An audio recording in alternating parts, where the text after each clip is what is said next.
नमस्कार मित्रांनो, कसे आहात सगळे? मी आशा माळी स्वशा इन्व्हेस्टमेंट्स 2000 सालापासून आम्ही गुंतवणुकीच्या क्षेत्रात काम करतोय. आज भेटण्याचं औचित्य असं आहे की परवाच एका मैत्रिणीचा फोन आला. मला म्हटली दिवाळीला मी येते कोल्हापूरला, आपण काय करायचं प्लॅनिंग, कुठे फिरायला जायचं? तेव्हा माझ्या डोक्यात प्रकाश पडला, अरे हां येस नक्कीच आपण विचार करू शकतो. आता त्याच्या पुढे जाऊन सांगते की एक दिवसाचं जर फिरायला जाणं असेल तर ते आपण अचानक बॅग उचलून कधी प्लॅनिंग करून जाऊ शकतो.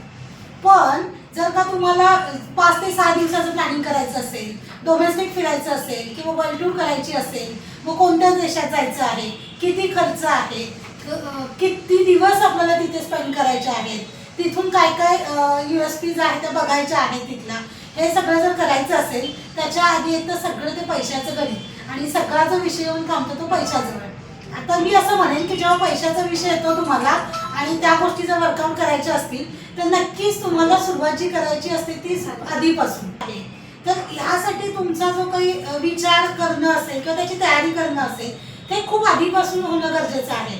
आणि मग तुम्ही आधी जेव्हा प्लॅनिंग कराल, जसं विमानाचं तिकीट बुकिंग असेल किंवा काही ऑनलाईन तिथले साईट सीन्स असतात त्याचं बुकिंग असेल, त्याच्यासाठी तुम्हाला मेनली पैसे जर का जमवायचे असतील तर एक वर्षभराच्या नंतरची ट्रिप करायची असेल तर नक्कीच आपण वर्षभरासाठी ते पैशांचं प्लॅनिंग करू शकतो. आणि आपण उदाहरण सांगते की म्हणजे आता दिवाळी आपण आलेली आहे, या दिवाळीला सुरुवात करून पुढच्या दिवाळीच्या नंतरच्या वेकेशनला जायचं असेल तर नक्कीच आपण आजपासून खूप चांगल्या पद्धतीने प्लॅनिंग करून सुरुवात करून पुढची वेकेशन आपण खूप प्रॉपर करू शकतो.